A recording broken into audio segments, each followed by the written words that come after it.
Hello friend, my name is Sandeep Singh and welcome once again to the BSP solution.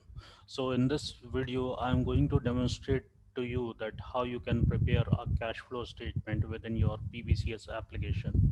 So let's log in into your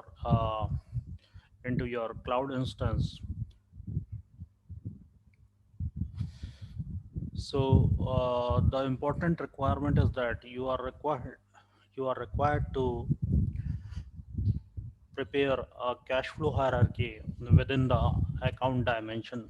So you can see that I have designed my cash flow hierarchy. So under the total cash flow, we do have the three important member that are involved within the cash flow statement.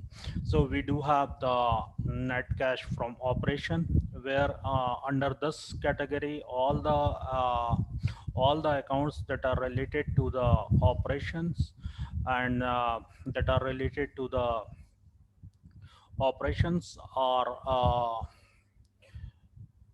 fall within this category, and all the accounts uh, which relates to investment. So all those accounts you need to define under this parent, that is net cash used in investing, and all those accounts which are involved within the financing, then those accounts should come within this category, that is net cash provided by the financing. So under the net cash from operation, I have defined my account that is related to the changes in account receivable, changes in inventory. So these are my current asset account and the current liability account, which I have defined under this category, that is net cash from operation. In the similar manner, for net cash used in investing, I have defined my accounts here that are related to the assets or kind of other investments. And the third one is net cash provided by the financing, which are involved again, which where under this parent there are accounts which are related to the financing activity. So suppose you have taken the long-term loan which you have used in the business. So all those accounts are related to the equity account. These accounts you will define within this parent member, net cash provided by the financing. So all these member within these categories are stored, and the parent member is dynamic. So the sum of these members will get reflected at this parent. Similarly, for the net cash used in investing and net cash from the operation. Now for calculating the number on these accounts, we have written the business rule. So let's see what business rule I have applied here.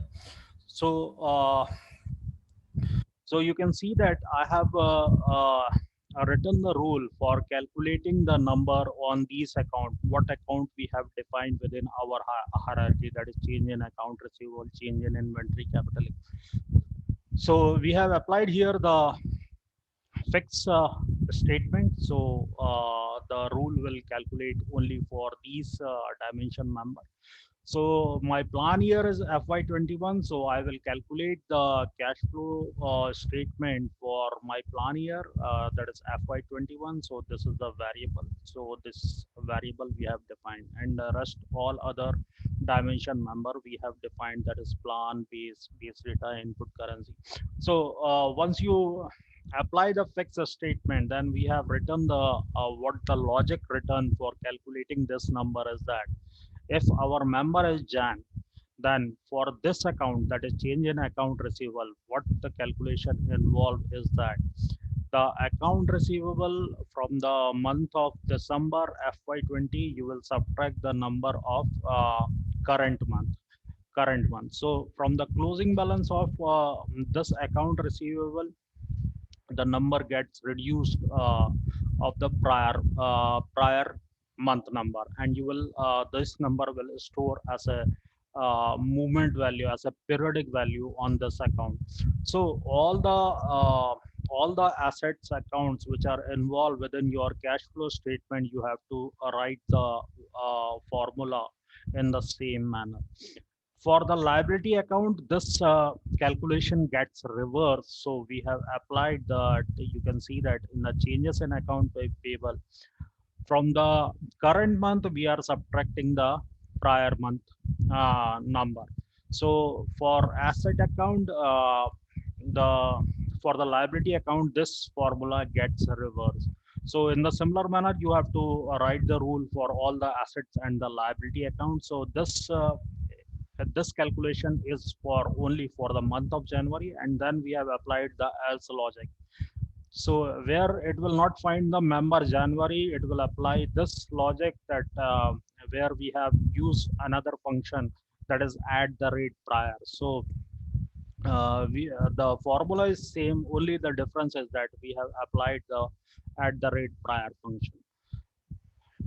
And we have defined one variable here, that is CF underscore CURR. So this variable we have defined for calculating the cash flow number. So now once you run this business rule, it will ask for you for which month you are going to calculate your cash flow number. So for that purpose, I have applied this variable, that is CF underscore current. So it will ask me for the for which month we are going to prepare our cash flow statement.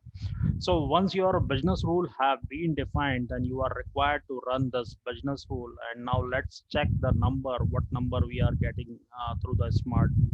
So I have prepared my smart view sheet, and under the smart view sheet, this is the member of account receivable. So you can see that we do have the closing balance number for this account, that is for December FY20 129490. And in the similar manner, for the month of March, the closing balance number is 538,638. Now, according to the formula, what we have written is that from the previous month, from the prior month number, that is 129490, we have subtracted the closing balance that is coming uh, into the I column, that is 538638. So uh, once you subtract this number from the prior month to the current month, you will the result figure will get stored into your account, that is change in account receivable. Similar calculation what we have written in the business rule, the same logic applies for all the asset account. Now let's check the changes in account payable, where we have applied the reverse logic. So in this calculation, from the current one, that is 842666 number, we are subtracting the prior month number, that is 35243. So we are getting the difference number, that is 4902. So this number gets stored at this account member, which are within the cash flow hierarchy. So in this way, you are required to build your business rule according to the logic given in the cash flow statement. So once you write the business rule, then you do have the option that you can check your cash flow statement by preparing the cash flow form within your application. So I have created one cash flow form where I can see my output number within this form. So we have you can see that uh, we are getting for changes in account receivable at the for every month we are getting the periodic number, and the sum total is coming to the quarter one number. So suppose so you are generating the cash flow statement for the month of March. So in this manner, the uh, for all the members that is involved uh, within the net cash from operation, all the numbers are calculating for year at each month. Similarly, I have taken only one account that are involved within the investing activity. So for the capital equipment purchase, the what the logic we have written this number is coming 25,000. Let's look into the smart view that what see, you can see that under the capital equipment purchase we do have the member that is equipment purchase. So for the month of December FY20, you do have the number that is 60,000, and for March the number is 25,000. No, sorry. For the March, the closing balance number is 85,000. So whatever the difference between the 60,000 and minus 85,000, so that this difference amount get stored at our member, what we have defined within the cash flow hierarchy, that is capital equipment purchase. So this number we are finding at the uh, under the category that is net cash used in investing. In a similar manner, we have defined one account where we are calculating the number for net cash provided by the financing, that is issuance or repurchase of common stock. So according to the business logic we have given within the rule, the system is calculating the cash flow number. So this is how you can build your cash flow statement according to the logic what involved within the cash flow statement.